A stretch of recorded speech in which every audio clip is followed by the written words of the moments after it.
Hey kids, this is Aaron from the podcast that wouldn't die, and Kevin and I use Zencastr. You think you're better than us, that you're using something else? You're wrong. Zencastr's the place to be. Who are you to deny it? It's now super easy to record a podcast with Zencastr. Log in using your browser and start recording a high-quality podcast right away. Record studio-quality sound and up to 4K video with your guests. Go to zencastr.com/pricing and use our code DIEHARD and you'll get 30% off your first month of any Zencastr paid plan. We want you to have the same experiences we do for all our podcasting and content needs. It's time for you to share your story. Only a fool will give up a chance for a 30% discount.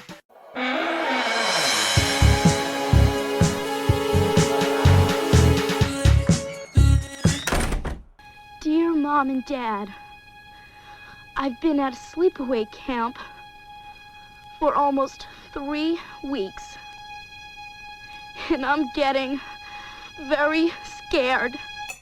Welcome to the latest episode of the podcast that wouldn't die. I'm your host, Kevin. With me, as always, is Aaron. What you doing? This week, we're discussing the horror classic Sleepaway Camp, starring no one you would ever recognize on the street, if I'm being honest. It's true. So that. Although I did say James Earl Jones, his father, is in this. Robert Earl Jones. I immediately, as soon as I saw an Earl Jones, I was on the interweb figuring out which Earl Jones this would be. This was the father, and he's remarkable because he's the only African American character in the movie who probably disappears after the first 20 minutes.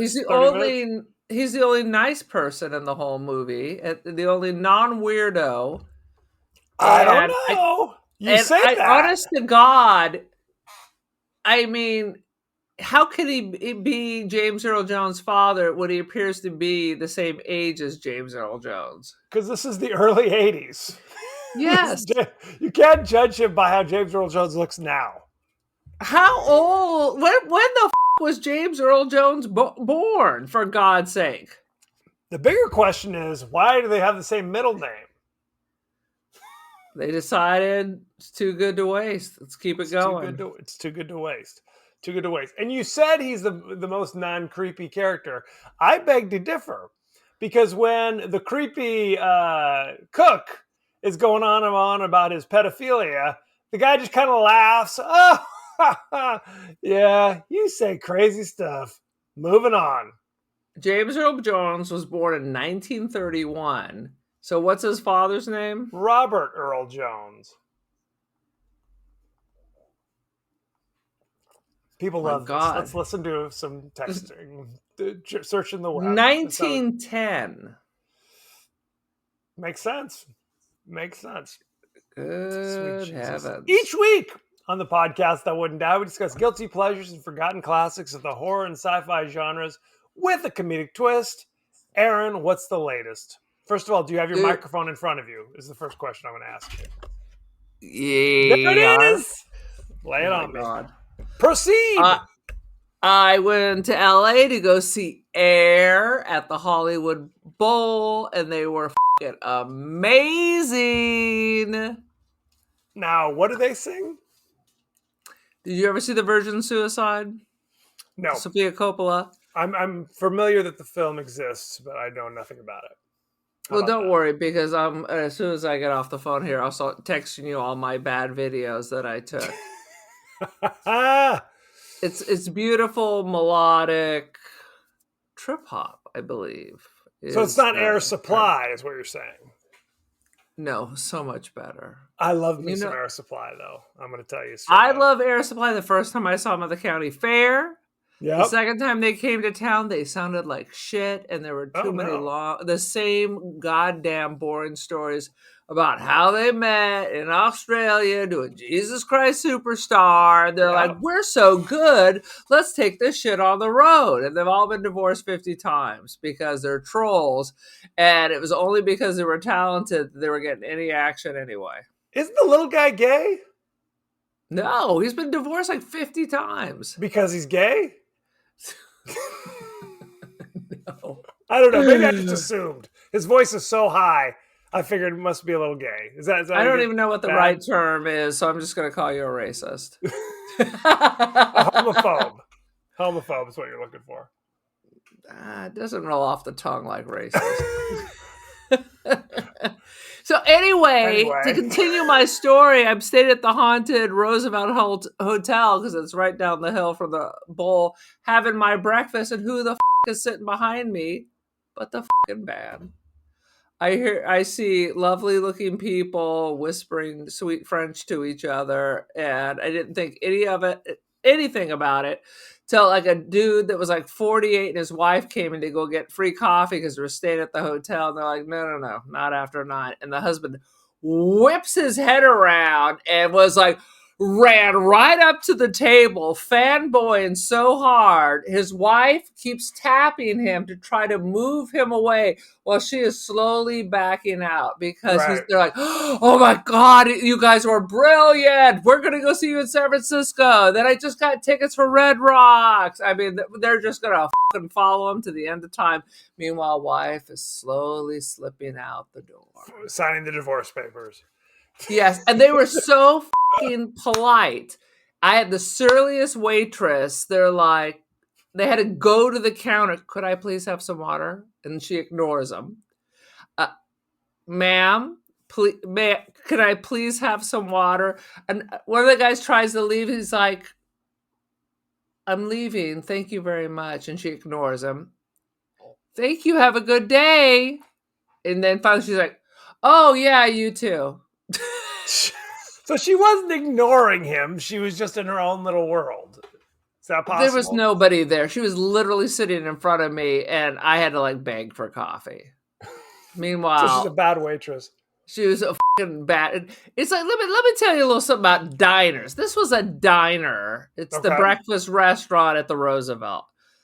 Diners, known in America for being fast, friendly, and good, right? Sometimes. No. I had not friendly, as I've just described. Sure as hell not fast. And when they brought out my gray oatmeal that I sent back, followed by a side of bacon that sounds like it had been around the block once or twice, and my watered down coffee, I was like, where the hell am I? Hopefully they did not poison air, so, you know. Who's to say? Poor was it little French people. Dick's Last Resort where they're trying to be rude and that's part of the kitsch? Is that possible? No. That was not part of the kitsch. So this is a 1-star review. This is the 1-star review for the Haunted Roosevelt. Also, I was irritated because they told me I couldn't take pictures with my Polaroid inside the hotel, only with my phone. Because of the flash or what? No. Can't just take being pictures. dicks? Just being dicks. That's Dick's Last Resort, being a dick. You're telling me. So overall, you had a good experience, though, with the trip, at least. Oh yeah, I stayed at the Roosevelt because there's a shuttle right across the street for the bowl, so you can just ride the shuttle up back and forth, and it takes you all. I don't know if you've ever been to the Hollywood Bowl, but it's up on top of a hill and down in a canyon. So the shuttle takes you all the way up to the top, and you have your own entrance. Your own well, shit. That alone is worth it.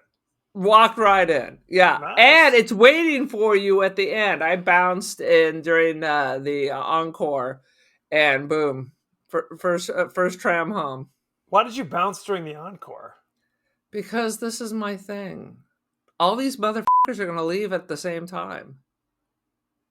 So you're a SoCal kind of fan. You're like, I'm leaving at halftime. I'm out. I don't know when this thing's going to be over. Well, so I was like, no, I got to beat all these people down the stairs and run across. It was a slow leave. Like I walked down the stairs. Then I stood there for a while till someone complained I was blocking their view.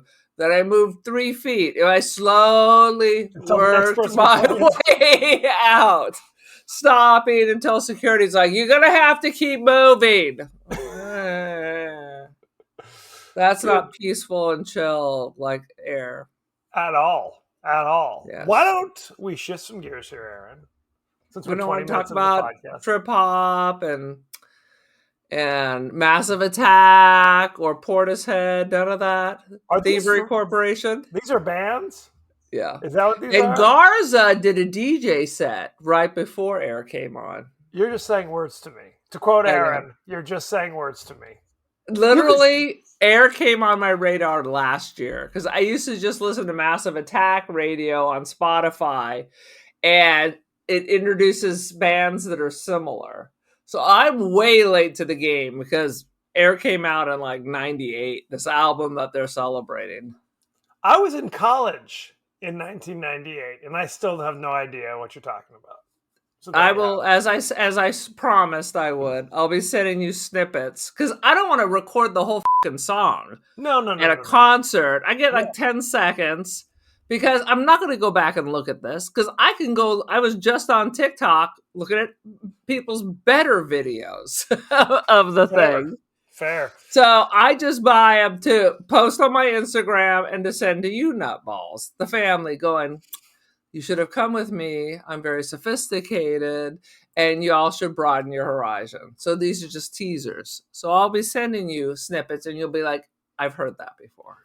Well, and I always say, it's like my horizons are very narrow. Even when I was in college in the mid to late 90s, I was still rocking out to like 80s pop, where people like throwing things at me.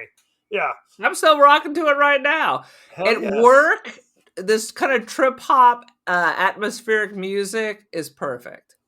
The kids don't know it. They're not distracted. The room's not quiet. And it just kind of, it's limited vocals. It's like super chill. So I just have it on a constant stream on my Spotify. Beauty.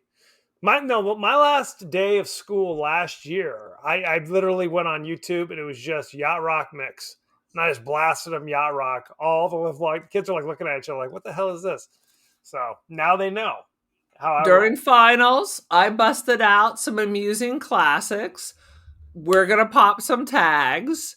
I busted out What Does the Fox Say, Baby Shark, and Puddle's Pity Party. Are you trying to punish them? Is that the goal now? And I laugh and I laugh and I laugh. They're like, Miss. Anyway, to give us your 30-second synopsis of Sleepaway Camp. Sleepaway Camp, I swear to you, starts off like a John Waters film. And I was like, all right. And then there's this whole middle part. And then there's the end. The end is so strange because that expression she makes at the end, I'm like, she reminds me of somebody, but I can't figure out who. This was somebody from my past. But I was like, why is she frozen? And the whole premise seems beyond the beyond. It makes no goddamn mother effing sense. We're going to talk about this. 90% of my comments are from the first 15 minutes. And then I stopped taking notes. This movie, because I have to say, I remember seeing the boxes, because there were 3 Sleepaway Camp movies in the 80s. And I remember seeing the boxes at the warehouse or the Blockbuster Video, and I would never grab them. I would always walk on by. Like, I don't remember these ever being in theaters. They may have been in theaters. I have no recollection of them ever being in theaters. For the midnight showing, maybe. Maybe. I'm convinced they were because of the time, because it was like 80, 81, 86, 88. So this was still the time when you kind of had to put it in theaters. But I had never seen them, and they left no indelible mark in my brain. No. Now, when I was doing the B Movie Club, I'd set out feelers, and say, hey, what movie should I do? What movie should I do? And a girl I went to high school with said, have you done Sleepaway Camp yet? And I was just like, what the hell? I mean, no, I don't even know what that is. These are just words you're speaking to me. But I saw it, and it's become a cult, it was already a cult phenomenon, but I became aware of it being a cult phenomenon about this time. And believe it or not, I now own Sleepaway Camp. It's now part of my digital collection. I mean, fair. I mean, it starts off strong. I just wish they carried that all the way through. It's so bizarre, and the end is so bizarre, but the middle is so run of the mill. But no, this movie is basically a cult classic. It's like people talk about it. It is. They did it on Joe Bob. The lady who plays Angela in the movie, she's like 55 now, and she's on Joe Bob all the time. Like she'll show, even if it's not her movie, they bring her in. Does she have all her teeth? She was the cutest little girl in this movie. What are you talking about? Angela. The girl at the end. Yes, the little girl throughout the entire thing. What are you talking about? She was not cute at any point. She was weird and creepy, prepubescent. She was a cute. They chose her because she was cute and innocent looking. No, you're out of your goddamn. You have no soul. I reject. Anyway, reject. So I'm assuming this is the first time you've ever seen this. Oh yes, I'm not even sure that I'd ever heard of it before. That's what I'm saying. It was a low budget movie, early '80s, to cash in on the slasher thing. And what's funny about this movie is that when they started making the sequels 5 years later or so, they tried to bring back the original actress Felissa Rose, who played Angela, but she was in college at this point and was unavailable. So they went out and they cast... Bless her for getting a degree. God bless. Absolutely. They went out and cast Pamela Springsteen, Bruce Springsteen's little sister, plays Angela in both the sequels. Hoping to get a little spin off of that. Oh my God. It is bizarre beyond words. Why don't we jump right into the highlights, Aaron? What do you got? As I said, this show starts off as if it is a John Waters situation. 100%. The best part is the very beginning. You see a father with his two sons, although Nope. Father and two, one boy, one girl. Whatever. A father and a boy and a girl. Yes. All with 3 separate accents. One of those kids had the thickest Long Island accent in the world. Couldn't figure out if that was some Long Island or some Boston or what was going on. But 3 totally unique accent. The father had no accent, clearly not from the East Coast at all. Yes. And his acting was so bizarre. It is like he'd, 1, never acted before, 2, seen children before. Fair.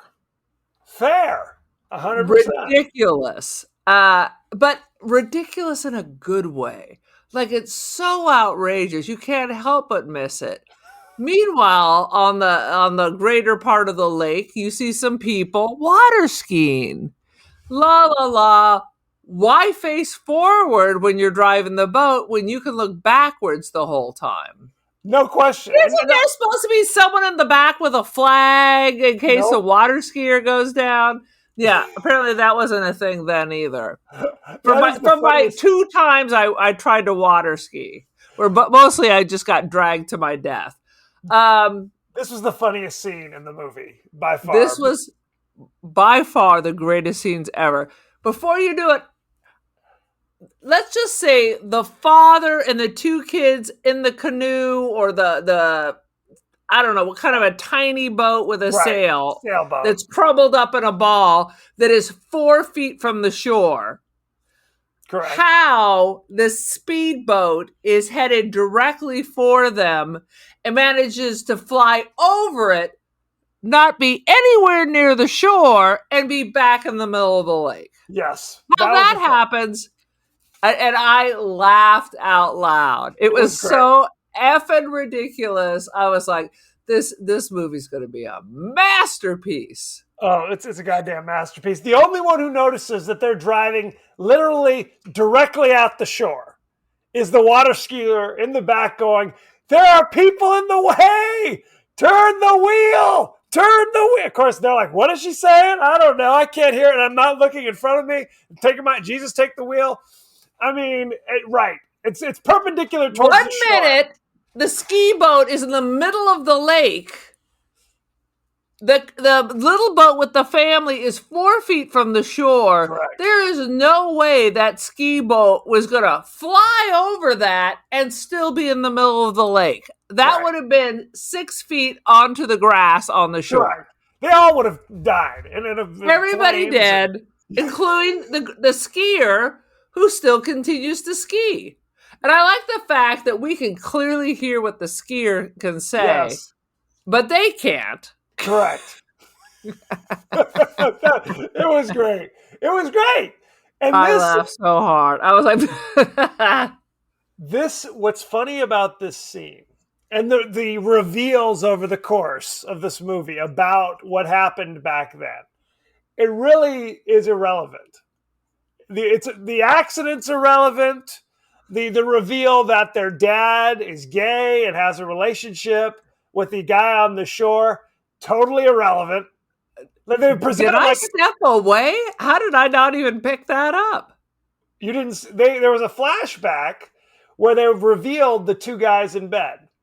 The father. I remember seeing that. I just didn't realize that was the father. Yes. I just literally thought it was more strangeness. You thought it was an unmotivated gay sex scene in the middle of the movie, but with strangers that we've never met. It was the 80s. It's about time. It can't all just be, I'm sticking my dick in a glory hole, thank you, Porkies, or just like 80s tits flying all around. Just be that, is what we're saying.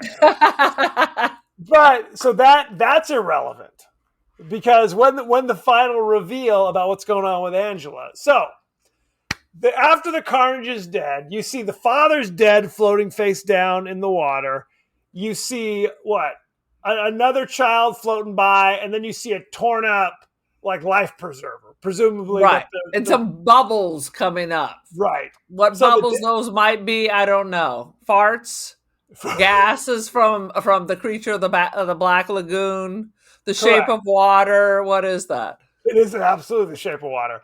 So, however many years later, now Angela, who survived the boating accident, lives with her aunt, who is given an A+ performance as the crazy aunt.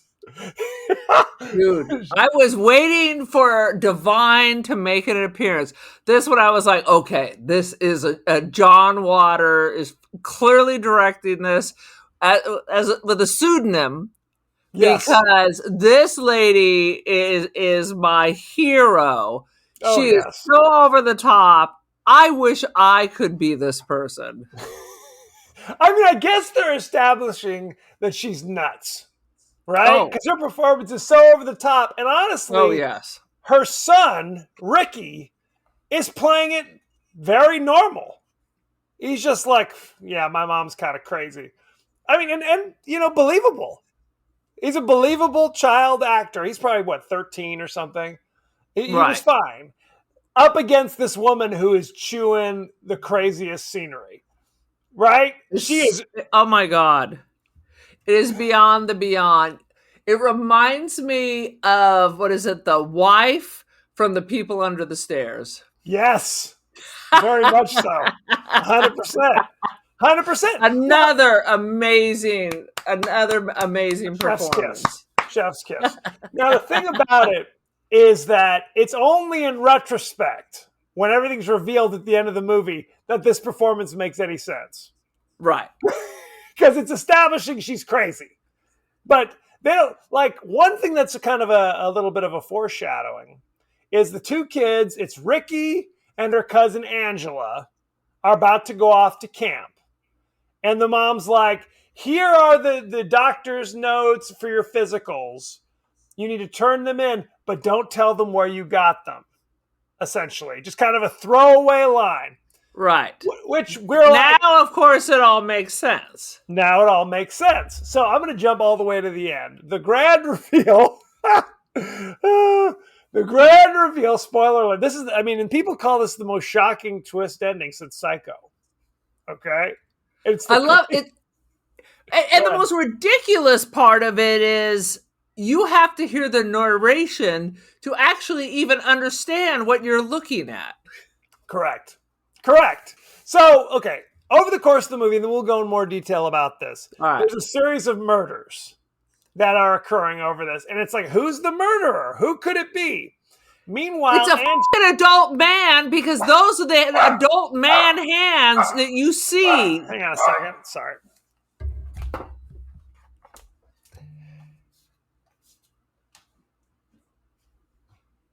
Because you wouldn't let me record, I've had to stop 4 times. People are coming and going like it's rants at the station. Get out of here. I'm in the middle of recording right now. You son of a gun. I'm not going to interrupt you yet. You're interrupting me right now. Well, I'm not going to interrupt you yet. Well, hurry up.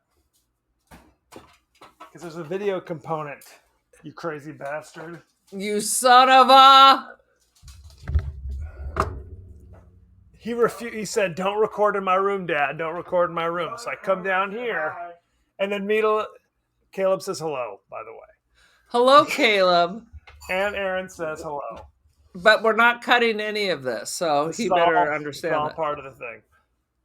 What were you saying, Aaron? Start from scratch, please. I said, we have the reveal, but for God's sake, every time someone's getting murdered, clearly it's an adult man's hand who's pushing the pedophile into the boiling pot of corn. Whoever the murderer is that you see messing with people, it is a hairy adult arm doing the work. Well, it's funny because there's definitely occasions when the murders occur where somebody's being overpowered, right? It's like somebody bigger and stronger than Angela is being overpowered. But, okay. So the reveal later in the movie, they're like coming around the corner because now people know there's a killer. So like, we got to, rescue the kids and we got to find who the killer is.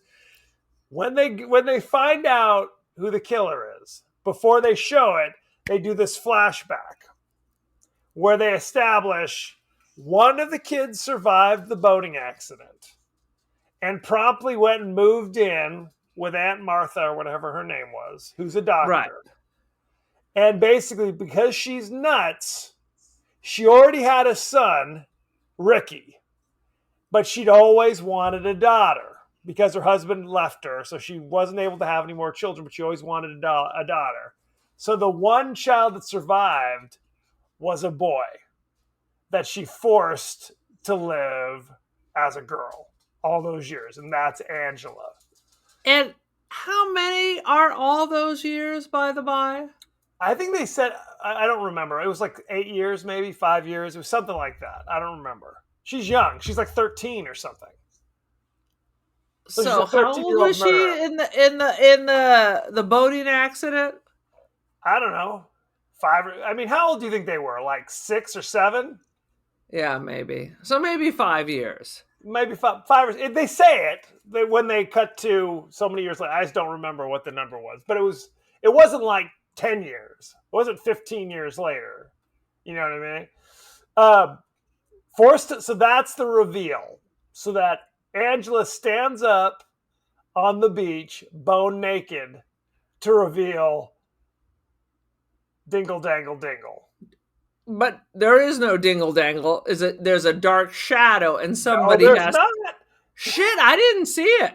Were you even watching? Did you pick up your phone? Dude, I would have noticed. So I wonder what did John Holmes or somebody? It was like a normal. It was a cold night. Was the turtle in the shell or out of the shell? There was enough to reveal that it was a Dingle Dangle Dingle. But what's funny, we could talk about this more, is that literally on the close-ups, it's the girl Felissa Rose. On the distant shots, it was somebody. They basically it was a dude with a mask. It was a dude with a mask. Who's now like a whole different body. Yes, 100%. Because she was the pedophile was called in them. What are they? The baldies or something? Oh my god, we call them baldies where I come, referring to children who haven't gone through puberty yet. So he's on, and he's not hiding it. He's talking to Robert Earl Jones, his assistant in the kitchen. Not to mention, there's like 3 other dudes in the back who all just kind of laugh. Yeah, he's a pedophile. In the first 5 minutes, he's trying to rape a camper in the walk-in with the whole kitchen crew there. He is. He's not even being subtle about it. That's the crazy. We'll hit that. So here's what's crazy about all this shit is that Angela has lived with Ricky and Aunt Martha since the accident, presumably, right? Right. So the question that I always wonder about this, does Ricky know? Because this was his cousin. This was his cousin his entire life. It wasn't some long-lost cousin. But when you're 5 and for the last 5 years, this person, don't you just kind of forget or you just don't think about it? You get used to it, right? Especially when you're little. The thing about it is that at the beginning of the movie, the 2 kids are like, oh, Aunt Martha's coming. Is Ricky coming too? They're like, no, Ricky has to do X, Y, and Z. So they establish these kids know Ricky. Right. Okay? So if suddenly they're like, here's your male cousin. And I'm now, Bobby, whatever his name was. Now we're going by Angela because she's an angel down from heaven. So he must know. He must be a party to this, right? I don't think so. Unclear. I think he must have known when they showed up, but as a 5-year-old to now he's not 10. What is he? 14? Well, he's older than she is. Right. So he's like 14 or 15 years old, let's say. Okay. So, gosh, I just feel like you're not exactly all clear on everything from 5 years old to then. He may have known, but I don't think he knew. He may have known at one point, but your mind just gets washed because it's a girl. It's always a girl now. Maybe so. But like I said, the boating accident at the beginning of the movie is kind of the inciting incident, which allows Angela to go live with Aunt Martha to do her fiendish plan or whatever. But the reveal what doesn't make sense is that she doesn't kill Aunt Martha. Well, we don't know if she has killed anybody else prior to going away to camp. We have no reason to believe she's killed anybody prior to that. Because she was pretty quick to dispatch the pedo. Within an hour of arriving to camp, she's almost raped and then takes a 300-pound man and puts him in a boil pot. Well, we have to talk about this. So when she gets to camp, she's basically a mute. She does not talk. And when people talk to her, she just stares at them with crazy eyes. And sometimes she stares at people who aren't trying to talk to her. She's like Judy's over there trying to dump empty her bag on her bunk bed and just staring at her like a psychopath. Which I think has nothing to do with being raised the wrong sex. It's none of this seems. It has to do with you also being crazy. Again, towards the end of the movie, they reveal that their dad was gay, as if that means anything. No, it's seemingly. I mean, it's like are they suggesting that because the dad was gay, then that there's some correlation or causation with why this makes sexual no transformation occurs? No, makes no sense. No, has nothing to do with it. It's more like kind of FYI. Right. You know our dad who has a different accent than us and who acts like he's never seen us before. Correct. He also just happens to be gay. He just happens. It's an oh, by the way, 100%. So when it was like, in case I didn't mention it, by the way, it's like when somebody tells a joke and they forget some important information for the punchline. Oh yeah, hang on a second. It was actually this way. Same difference. Now, when she gets to camp, because of her mutism, basically everybody wants to bully her. Temporary mutism. Selective mutism. Oh, it's very selective. It's very selective because basically people are like, answer me, damn it. They're like, what? Meg, the camp counselor, is about to murder her. Will you look, answer me when I talk to you, damn it. And she almost gets And then his name goes on the list. 100%. It's one after another. But the thing about it is Angela is with the girls in the girls' cabin. Ricky's with the boys in the boys' cabin. And Ricky is established as basically having a hair trigger, crazy, violent temper. When shit goes wrong, he's immediately like, I'm going to kill you, suckers. Right? He's just like, so much so that the head count, like the guy who runs the place is like, what the hell is happening? And like tries to like, quite frankly, that's the guy who seems to have the hair trigger. Well, that's the thing, because basically over the course of the movie, what happens is Angela will get picked on. Somebody will do something. Somebody will say something. Ricky will fly off the handle into like a murderous rage, and then not murder. Well, that's the reveal. He seems like he literally is like, I'm going to kill you guys, and then that person would end up dead in a variety of ways. Like he's fighting with somebody. Next scene, that person's dead. So the guy... It was a popular phrase in the 80s. It's still quite popular, actually. But Mel, who runs the camp, is starting to put two and two together. He's like, am I boring you? What is happening? Oh, you're coughing. Did you mute yourself? Yes! That's the right way. I'm sorry. I should not have mocked you. It looked like you were yawning. You're like... Or throwing up. I was vomiting from your comments. He puts two and two together and thinks that Ricky is the murderer all along. Because over the course of this, Mel is very So much... you call the fucking police. You don't try to beat up a 10 or 15-year-old. Who the hell knows how old this fucking kid is? Typically not. I would give you that.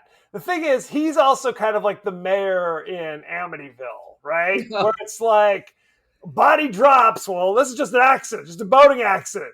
Go pay it? No, never mind. Until like 5 freaking 13-year-olds have been murdered. And he's like, well, maybe we should close the camp.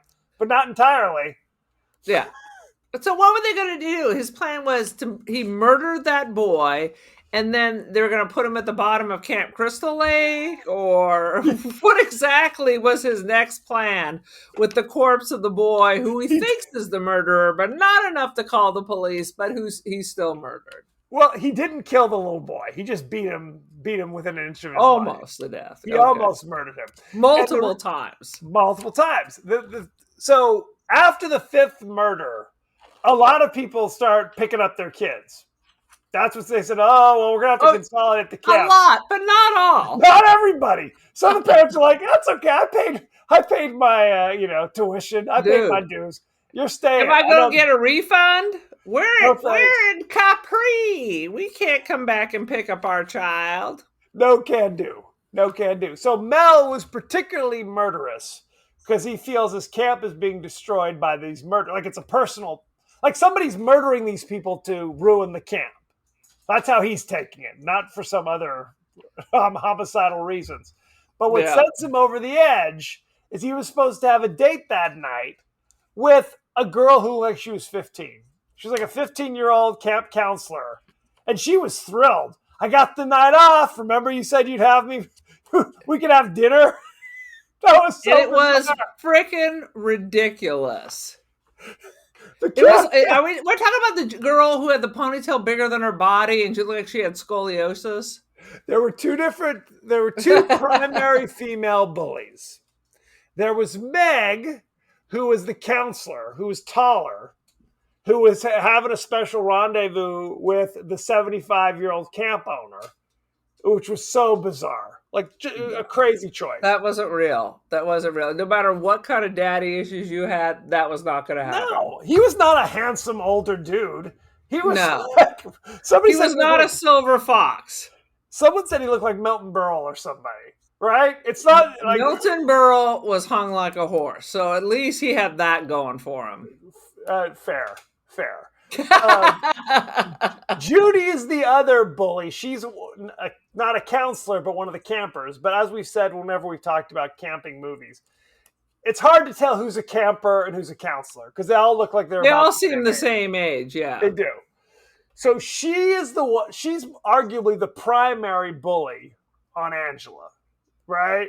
because she's like, at one point, Angela like strikes up a relationship with Paul because Paul was nice to her and spoke to her and literally was just talking at her. Well, let me tell you about this, that, and the other. He was totally fine that she didn't respond. So he spoke for 30 minutes, and then he leaves. He goes, okay, well, good night, Angela. And she goes, good night, Paul. I'm no longer mute. You've cured me of my mutism. And you that was cured a big moment. me. Yeah. That was a moment. Yeah, kind of a Mark Lester vibe going on. What does that mean? Who's Mark Lester? Mark Lester was the hero. He was always the young boy with like clearly curly hair that they brushed out in like the 70s and 80s movies. Can you tell me one of the movies? Can you be more specific? I have to Google it, and then you would yell at me. Was it too deep a cut even for you? This ain't Leif Garrett, right? You're talking about somebody else? Yeah. Mark Lester. Oh, Mark Lester is still alive. What do you know about that? Star of what things? This matters to no one, but tell me anyway. What is? Oh, it matters. Oh, and it says songs. How about Oliver? He was not the Artful Dodger. He was our young hero. He was in Black Beauty. Okay. He was in Who Slew Auntie Roo. Anything else? Yes. He was in some other stuff. For some reason, at least 4 different Michael Jackson projects. What you need to know, oh my God, 100 Michael Jackson projects. It just keeps going. That's very disturbing to me. Let's so basically, he played Oliver in the musical Oliver. Okay. Thank you. All Thank you for that. For a 20-minute bird walk. Oliver, never before as a boy wanted more. With Oliver Reed in his most terrifying performance. More than Burnt Offerings, you say? More so, where he beats his girlfriend, the prostitute, to death. The prostitute with the heart of gold. Not anymore. Ugh. Anywho, so they have Angela and Paul share a moment, and then they're kind of dating for the rest of the movie. Now, Judy gets jealous just because she's a bitch. I mean, she's got dudes like falling over her, but because the mute is having a nice summer, she's like, I'm going to sabotage this shit. I think it's because the scoliosis made her angry. And her hunchback is what you're saying. Mm-hmm. So she makes a move on Paul out in the woods. And Paul says, oh, she's a prude because at 13, he will not put out. She won't put out 100%. So that sounds about that seems to track right for based on Hollywood. Yes. Well, 100%. And the thing about this you're movie, 13 and you're still a virgin? Freak! Throw a tampon at them. Plug it up. Well, it's like meatballs. It's like if you watch one of these things, evidently, I mean, I went to summer camp, and evidently it was just a full-blown, just a sex farm. But I was unaware of that. Were you aware that if you go to summer camp, it's nonstop sex? First of all, I went to summer camp because not sleepaway camp. I don't know. That must be an East Coast thing. I think it is. In the West Coast, we went to summer camp, or I went to Girl Scout camp. Okay. And let me tell you, we were all disappointed that it was not like Bill Murray's Meatballs. No, was it? It was not at all. It was highly structured. We were not in cabins. We slept outside. And it wasn't just 6 hours sitting by the lake. It was structured. It was meals. It was crafts. It was boom. It was hikes. We were going. Right. I pretended to be sick for 2 days just to have a few moments to myself. I got to sleep indoors in a bed, and I just read a book. Well, let me tell you this story. It's like if you go back and watch Meatballs, that's not appropriate either. Because it's Bill Murray, who was like 40 at the time, having a romance with like a 15-year-old. So not a problem. Literally, my second time to camp, I was a CIT, counselor in training. So we were really thinking it was going to be like meatballs. And Still then I remember the RCITs, which I don't know why we were CITs, because we were doing the same goddamn stuff we were doing when I was just a camper. I wasn't supervising anyone, nor was anyone training. I was still doing leather crafts and shit. So we went for an overnight camp out with some CITs from another camp. And all I remember from that was us sitting around going, this isn't like meatballs at all. And we were angry. And then they were telling us that they gave them sliced cheese and they'd throw it in the fire and it would never melt. It would just turn black and crack. I'm like, that don't sound like cheese. That's that good cheese. That means it's good, right? Sweet Jesus. So one by one, the people start biting the dust. You have the dude, another one bites the dust. The homie who had kind of the very 70s, like longer hairstyle, who fought with Ricky. He tries to get some chick to take a canoe ride with him. And part of the fun is he capsizes the canoe because what? He thinks now they're going to have sex in the middle of the lake? That's right. Because you dunked me in Camp Crystal Lake in the middle of the night with skeeters and God knows what else. Now I'm going to let you touch my boob. Wrong. That's the hope. And the girl swims to shore, and he goes underneath the canoe and just starts singing a weird song for no reason. Was it the song of lowered expectations? Lowered expectations. And then a head pops up underneath the canoe with him. And his reaction is like, what are you doing here? Get out of here. What are you? And then immediately the hands grab the dude and hold him underwater until he drowns. So how is the prepubescent girl going to do that? Correct. With no, I mean, again, you're both swimming in the middle of the water, right? There's no leverage. So if you try to push someone down, they're probably taking you with them. You're going up. Yeah. It makes no goddamn sense. No. So, but he was evidently trying to show her the water snakes. Watch out for the water snakes, if you know what I mean. Here's a water snake for you. So they find the human race has not died out. I wrote down here, you get girls to get naked by yelling at them. That really encourages them to want to go skinny dipping with you total stranger freaks. Correct. 100%. Start yelling at them. Oh, okay. I'll just take my bra off now. Thank you. Aaron, it's called negging. That's how you do it. You just yell at the women. 100%. So that women person don't died. Listen. Later, the kid who threw a water balloon. I have to go back for a second. I was just thinking about this. The dude who was drowned in the lake. Earlier in the movie, the couple of guys.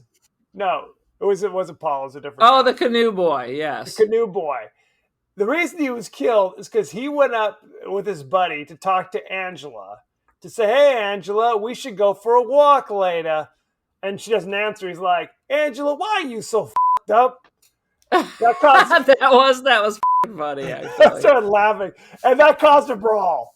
Like it was basically a bench clearing brawl. Boy, I'm gonna kill you! Don't talk to my cousin. That was pretty good. But it's the same thing.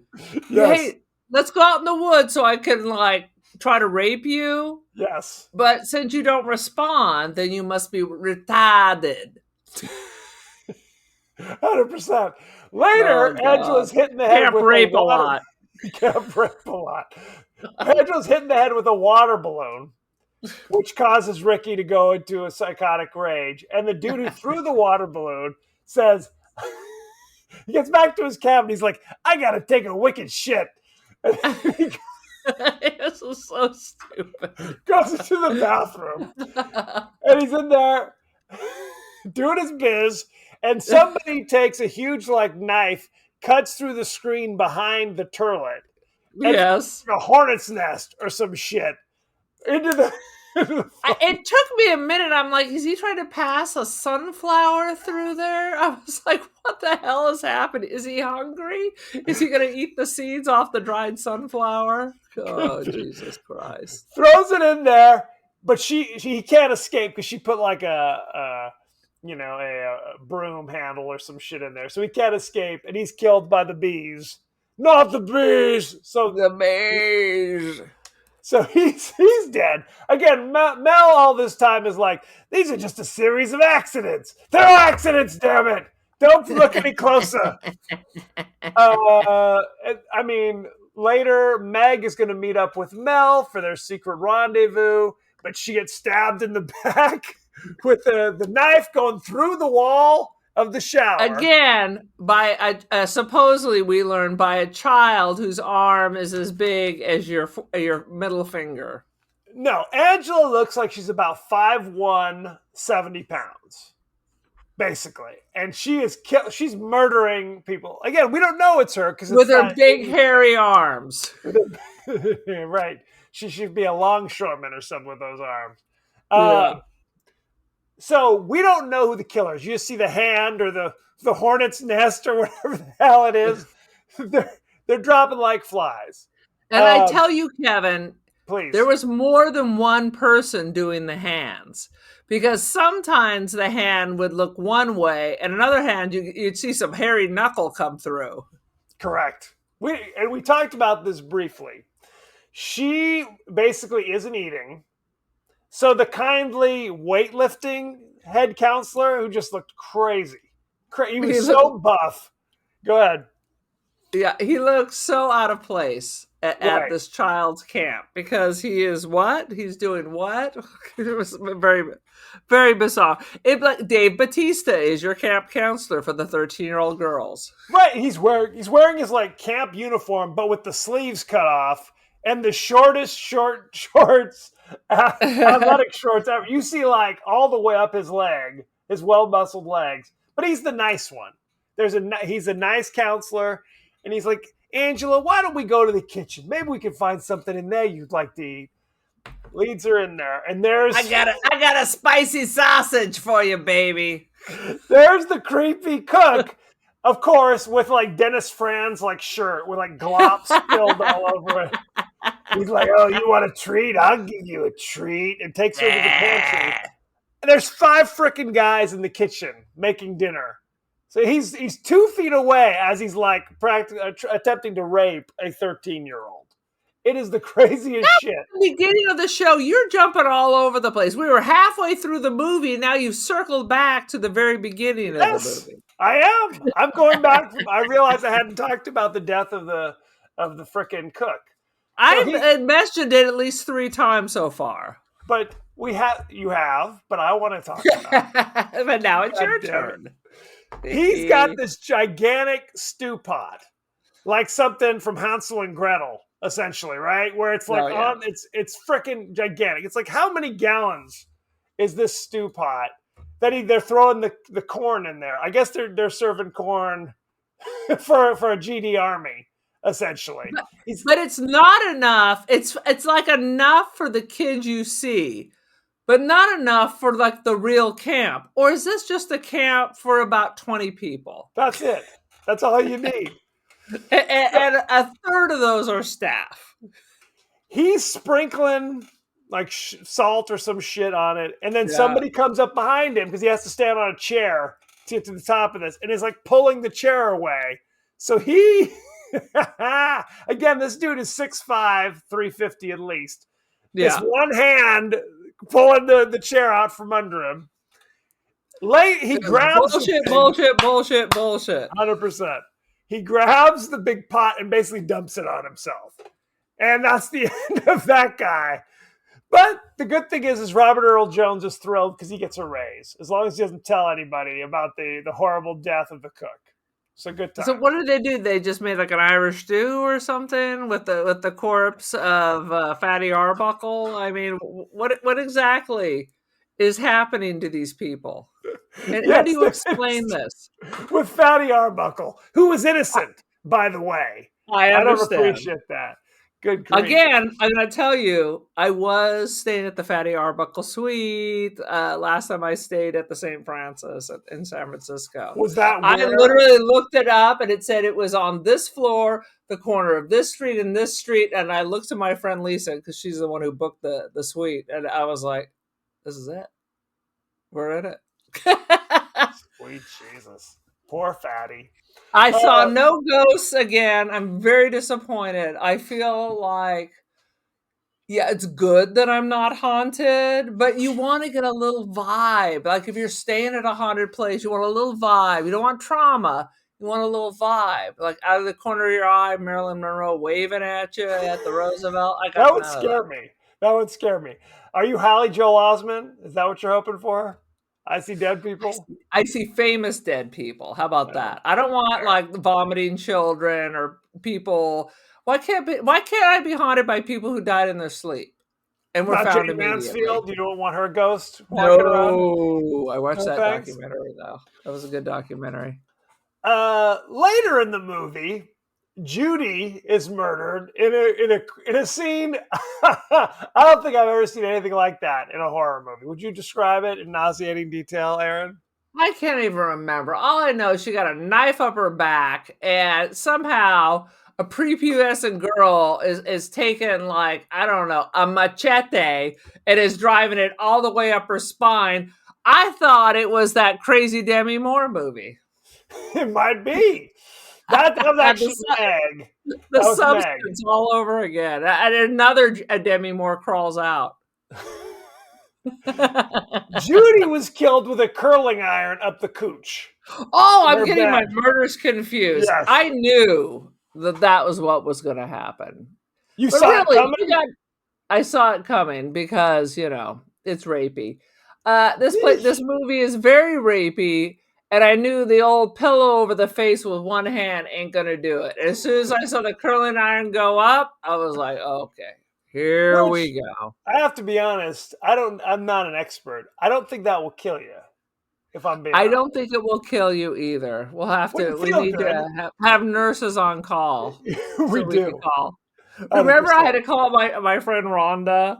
Yes. And that was, I believe that was about the stick in the eyeball from a Fulci film. It was actually the gloved hand of the android from Halloween 3 Season of the Witch. Is that the one I called about? That was the one. Okay. But we came away with a possibly. Probably not, though. Not a guarantee, right. Yeah. Later in the movie, one of the camp counselors takes a small group of really young kids, what looked to be like 8 or 9-year-olds, out in the middle of the forest for like a late night camp. Like they're going to sleep out in the woods by themselves. No tents, just in their sleeping bags. Yeah. 2 of them complain and say, Eddie, I want to go back. So he goes, okay. Takes those 2 kids, leaves the other 5 sleeping in the woods. Comes back, all 5 of them gruesomely murdered. Gruesomely. Where you're just like, these kids are young.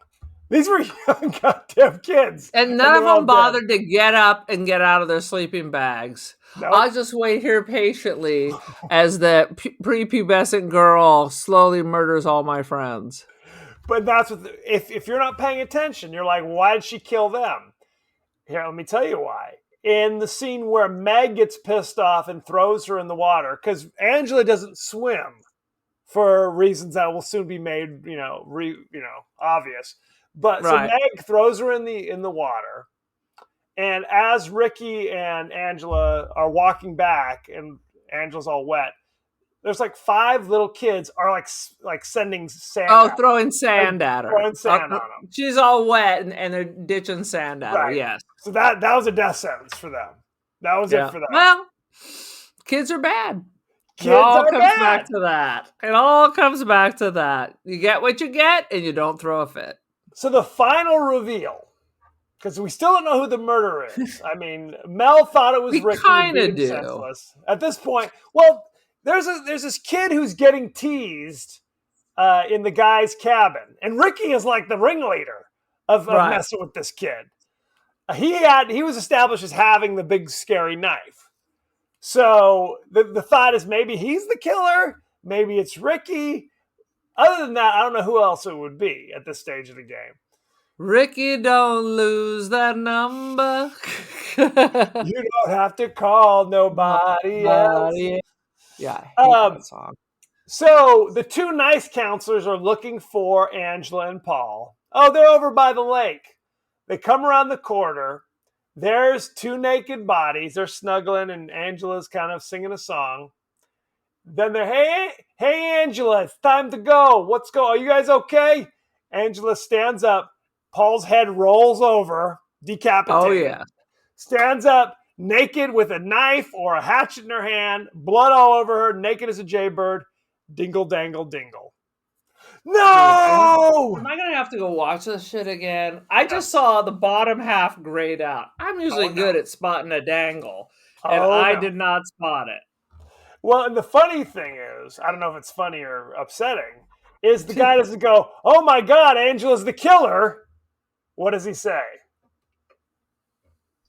Are you even paying attention? I don't Angela, remember. Oh my God, she's a boy. That was the more upsetting. He was more concerned about that than the fact that she was the killer.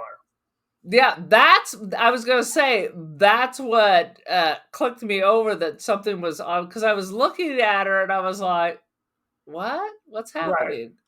Why is she frozen with that weird ass freaky face? Yes. And not moving at all. I've killed 40 people, but now now I'm just frozen in time. Right, and then the credits roll. So we don't know what happened. Was she arrested? Usually there's some kind of denouement or something at the end, a little button on the end of like, oh, Angela's in handcuffs being led to or something, right? She's running into the woods. She's still on the loose. She's coming to get nothing. No, just go, oh my God. To explain what the hell's going on. Right. That's the bizarre twist. That Angela, not just a killer, also Angela was secretly a boy the whole time. So there you go. Good stuff. So the question is, no one picked on her until this summer? She was a mute. Who knows if she was nonstop picking on up to this point as well. But no one was killed. So as far as maybe there were bodies all over the place. Know. Dude, maybe like the whole basement of Crazy House is just filled with the corpses of children. Right? So what are we supposed to think? Because Aunt Martha forced her into a gender change situation, it drove her to become a murderer. Is that what we're supposed to think? So if she never went to camp, would she not be a murderer? Unclear. What happens when the male pattern baldness kicks in? What then? Well, this movie is basically what the right. What happens when people say, "Hey, you got a penis"? This movie what is happens what then? think happens at our schools. That this is what we do. We take the kids and we put them in the opposite clothing and force them to be transgender. Is that what it is? We're recruiting them. That's what it is? Science. That's just Tylenol. Tylenol starts with the Tylenol. 100%. Starts with the Tylenol. A gay father and their gay father took Tylenol, and there you go. And there it is. So. I do have one other note. I want to know, this is about men's fashion. When are we going to bring back mesh shirts and extreme crop top for men? Yes, 100%. Yes. Maybe for the family Christmas party, you can try to usher that back in. One of the nice camp counselors, one of the nice guys, had a crop top that was practically to his nipples. It was ridiculous how high that crop top was. And then same dude, mesh shirt. Like he was a member of Wham or something. It was like, what are we doing? It was peacock blue mesh with a medallion. Oh, yeah. This smelled so East Coast of the time. And also, what we have to bring back are kind of the print tees of just meaningless crap. where it's just like, here's a print tee of not of a sporting team, not of a TV show, not referencing anything that anybody's ever heard of. It's just like, here's a Just like the Dwight Schrute, the Wolf Pack. right. Meaningless nonsense teas. That's what we got to bring back. How about that? Yes. Something more than just a meme. Now I'm really in a pickle. Do I get the Zardoz t-shirt, or do I have to go find a Sleepaway Camp t-shirt for the Halloween pub quiz? Amazing. Good stuff. People will love it either way, I'm sure. Honestly, they should have pushed it harder. I agree. Any last thoughts about Sleepaway Camp before we go behind the scenes? Yes, they should have pushed it harder, and it would have been better, directed by John Waters, and even better as a musical. Now, this is obviously a John Waters film, right? It has to be. 100% it has to be. For all the themes that he likes to deal with. God. Oh my God! Honestly, it would have been better. You would have had who's the porn star who was underage who Tracy Lord would be in it. 100%. Tracy Lord as a counselor. You're gonna have a Patty Hearst as a counselor. Problem is Devon and Ricky Lake. Bring them all back. Yeah, it would only be better, dude. I'm writing a note to myself. I'm sending an email to John Waters tomorrow morning. Email J. Waters. Do you have his email? I bet the interweb does. I don't know if it has his personal email, but that's neither here nor there. When you say it should have gone harder, what do you mean by that? More ridiculous. We got to go to the level of that ant, because the beginning really is great. Yes. And then it kind of just becomes a little same old. I mean, better than most slasher, because it was still weird. More strange characters. I mean, I'll say this. The pedophile scalded to death was good. There was an awful lot of rape. Maybe we could do a little less of, and by rape, it was just all near rape. It wasn't actual. Until the curling iron shows up, and it seems weird that a prepubescent girl is going to, especially one who's not a girl. Yeah, how are they going to know all the bits and pieces? That's a question. That doesn't make sense. That's something. Yeah, that did make sense. Shall we go behind the scenes? Pull back the curtain, sir. Here we go. Zardoz me. Let's go. Let's see. Willie Cuskin, who played one of the bullied campers, this is the kid with the glasses that they keep messing with, was genuinely bullied by the other kids in the during filming. And Frank Trent Saladino, who played a camp counselor, had to step in when the other cast members took things too far. So the bullied kid was actually bullied. Great. Isn't that good stuff? Yes. Felissa Rose was only 13 at the time, which is unusual for a feature film. Studios usually cast actors 18 years and older who look younger because of restrictions of using actors under 18 for extended hour shoots. Right. So there you go. Good stuff. That is interesting. The film became an unexpected hit and something of a cult favorite for horror movie buffs. It made 30 times more than what was spent on it. Beautiful. There's a police officer who appears at the beginning of the movie and then reappears at the end. However, when you see him at the end of the movie, he's wearing what is obviously a fake mustache. For some reason. Like, it looks just ridiculous. It's like a ridiculous... We can only afford one adult, so we'll just mustache or no mustache. And now he's a different person. Now he's a different person. Oh, sweet Jesus. Let's see. Felissa Rose was paid $5,000 for her performance. How about that? So she didn't quite retire on that. No, sadly, no. Let's see. Young Peter, so the young boy who survives the boating accident, is played by Maximo Gianfranco Sorrentino, Who is the older brother of Mike, the Situation Sorrentino from the Jersey Shore? Ah, I like that. Isn't that good stuff? Rare is the slasher whose victims are almost all between 12 and 15. That is true. Where they're not just the characters, but the actors are all between 12 and 15 years old and being killed. Usually they're being punished for being whores, so Yes. it does that is unusual. They wanted to be whores, but it was nothing but cock blocking. It's sad. It's sad. Karen Fields, who played Judy, may play a bully, but cast and crew have commented how kind she was in reality. And she actually That's the girl with the scoliosis. She's with the side pony. With the side pony. That weighed more than her whole body. She's kind, and it goes further to say she has a transgender son who loves this movie and encourages her to participate in fan conventions. And she even volunteers for the Trevor Project, a suicide prevention organization for LGBT plus youth. So there you go. Is it wrong that I find that annoying that she's bringing that up instead of just being cool? I don't know if she's bringing it up. Maybe she is. Maybe she is bringing it up. I feel like, yeah.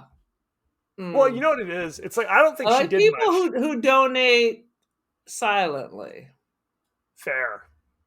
We didn't talk about this, but before the movie starts, there's a title card that says, "For Mom, a Doer." Okay. It's like, it's such a bizarre. He dedicated this movie, the writer-director dedicated this movie for his mom, who is a doer. And I'm not sure I know what that even means. Maybe his mom is his father. I don't know. Unclear. That's doing something. It's doing something. That's doing. Let's look at the cast and crew, shall we? Let's go. I thought we just did. Did I miss that? No, we did not. Director-writer Robert Hiltzik. You know him, don't you? You know him from such things as Sleepaway Camp, Return to Sleepaway Camp. Yeah. He actually did not write or direct the two sequels, Sleepaway Camp 2, Unhappy Campers, or Sleepaway Camp 3, Teenage Wasteland. What's funny is the guy who did write those is Michael Hitchcock, who appears in all of those Mighty Wind or Best in Show movies, if you're paying attention. So there you go. Who is he in those? He's the dude that you don't know from anywhere else. How about that? Not Eugene Levy. It's not Parker Posey. It's not what's his name? Anyway. Okay, I'm thinking of the one dude who's in all of them, who was also on an episode of Seinfeld. Unclear. You can look it up, but not right now. God damn it! What's his name? Michael Hitchcock. How about that? I think I know who it is. Felissa Rose played Angela. You know her from such things as Sleepaway Camp. Oh, no. It's somebody else. It's the one who played Parker Posey's husband in Best in Show. But he's been in all of Christopher Guest's stuff. I just saw a Spinal Tap too, and I don't think he was in it. You know what? I'm not rushing to see it. I gotta be honest. I don't find Spinal Tap that funny. How about that? No, I do find Spinal Tap funny. But here's the thing with Spinal Tap 2. If you love Spinal Tap, you will like Spinal Tap 2. What if you kind of were bored by Spinal Tap? Then you will wish you were dead. You'll just kill yourself. Felissa Rose was Angela in Sleepaway Camp in 1983. She was also in something called New Fear's Eve, A Hard Place in 2025, Krampus the Devil Returns in 2016. Krampus the Devil Returns. You know Krampus is not the devil. Unclear. I didn't write it. What do you want from me? He's one of Santa's helpers. Do you want to know about any of these other actors? Are there any other actors? They all just kind of Tell did me their more own about thing. what Mark Lester is doing. I really thought he was in a whole bunch of movies, but apparently he was not. I think You I was mean getting him Paul? confused with the guy from Willy Wonka because they both had like bizarre hair. Christopher Collette played Paul, the love interest. You know him from such things as Sleepaway Camp, The Manhattan Project in 1986. That's a real movie. No, Uh, I remember seeing that. he was in The Langoliers, the miniseries in I watched 1995. part of that. I did too. And he was in Prayer of the Roller Boys in 1990. I'm unfamiliar. Is that like Bubble Boys? Could be. Unclear. Anybody else you want to know about? No, How about nobody Robert did Earl shit. Jones? I'm going to do Robert Oh Earl Jones. yeah, do Robert Earl Jones. He played Old Ben, who worked in the kitchen. He was in The Sting in 1973, playing Luther Real, Coleman. That was a real movie. real movie. He was in Sleepaway Camp in 1983. He was in Witness with Harrison Ford in 1985, playing Custodian. Oh dear. And he was in Trading Places in 1983, playing Attendant. So I he was love in Trading stuff. Places when it first came out. He was in stuff, but he wasn't like, above the Yeah, title or anything. Why don't we go look at the reviews, shall we? let's do it. On Rotten Tomatoes, Sleepaway Camp currently is 82% fresh. How about that? That is freakishly high. That is supernaturally too high. Like people are high and wrote those reviews. That's Supernaturally too high. What do you think the audience gave it? The audience gave it a 72. Well, you're not close. 61. I guess that's not too bad. I knew it was going down. It was Let's be going clear. down. Let's look at the top critics here. Nick Shager from Lessons of Darkness says, still the finest Sleepaway Camp, if only because of its memorable final shot. I'm just still the finest of the trilogy. That's high praise. It's high praise. Score B. Ed Gonzalez from Slant Magazine says, evokes a period in time before Ritalin and common sense. 2 out of 4. I do like that one. Before Ritalin and common sense. Sweet Jesus. Let's talk to our resident movie critic. We've got AI Rex Reed. Sing to me, Rex. What does he have to say? Sleepaway Camp is a grubby slasher, so cheaply made it feels like summer camp funded by bake sales, but it earns its cult stripes with one of the most jaw-dropping twist endings since Psycho put taxidermy on the map. How about that? I don't think Rex was bringing it. I thought the actual human review was actually one of the better ones I've heard in a while. Ritalin and common sense? Before Ritalin and common sense made me laugh and laugh. Aaron, yeah. What is your review of Sleepaway Camp? Oh, God, it just starts off so strong. And the ending is so bizarre. But there is a problem in the middle. So because of that, I am going to get 3.25. You can't hide your dingle in those super short shorts. Fair. I'm going to give it a marginally higher. I'm going to say 3.75. 3.75. Ooh. So almost up there with The Shining, huh? It goes like this. Sleepaway Camp, and then there's a break, and then it's Shining. Usually you say Rosemary's Baby, and then there's Rosemary's Baby right there. How about that?